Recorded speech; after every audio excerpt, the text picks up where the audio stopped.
नमस्कार, मैं हूं आपके साथ कविता राणा। बीजेपी और शिवसेना के बीच कभी जो नजदीकियां थी वो अब दुश्मनी में तब्दील होती दिख रही है। दोनों पार्टियों के रिश्तों के बीच ऐसी तल्खियां हैं कि अब वो कम हो पाना मुश्किल ही है। ऐसे में अब लोकसभा चुनाव के लिहाज से बीजेपी को शिवसेना की जरूरत तो है, लेकिन फिर भी उद्धव ठाकरे कई मौकों पर बीजेपी को आंखें दिखाते रहे हैं। वहीं बीजेपी भी खुद को कम न समझते हुए महाराष्ट्र में कार्यकर्ताओं को अपने अकेले दम पर चुनाव जीतने की तैयारी करने के आदेश दे चुकी है। हालांकि ये भी कह चुकी है कि बीजेपी कभी भी अपने साथियों का साथ नहीं छोड़ती है।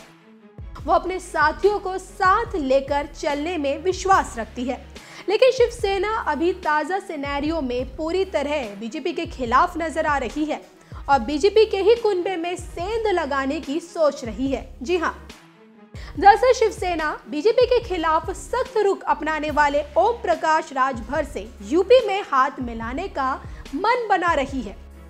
माना जा रहा है कि शिवसेना बीजेपी के सहयोगी दलों से संपर्क बढ़ाते हुए योगी सरकार में मंत्री ओम प्रकाश राजभर के साथ गठबंधन कर सकती है। सूत्रों की माने तो शिवसेना नेता संजय राउत मंत्री ओम प्रकाश राजभर से मुलाकात भी कर चुके हैं और दोनों नेताओं के बीच कई बार बातचीत भी हो चुकी है, क्योंकि सुहेलदेव भारतीय समाज पार्टी प्रमुख ओम प्रकाश राजभर पिछले कई दिनों से जिस तरह बीजेपी के खिलाफ बगावती रुख अख्तियार किए हुए हैं, बीजेपी को 100 दिन का अल्टीमेटम भी दे चुके हैं और ऐसे में कयास लगाए जा रहे हैं कि मौके का फायदा उठाते हुए शिवसेना यूपी में सुहेलदेव भारतीय समाज पार्टी के साथ गठबंधन कर सकती है।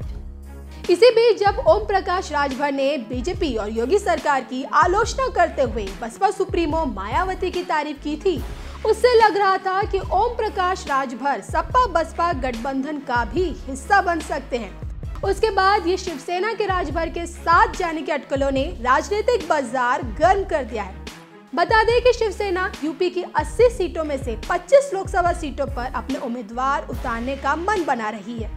ओम प्रकाश राजभर भी बीजेपी को चुनौती देते हुए यूपी में अपने उम्मीदवार उतारने की धमकी दे चुके हैं। ऐसे में दोनों पार्टियां साथ आकर यूपी में बीजेपी का समीकरण जरूर बिगाड़ सकती है। देश और दुनिया की तमाम खबरों के लिए आप बने रहिए हमारे साथ।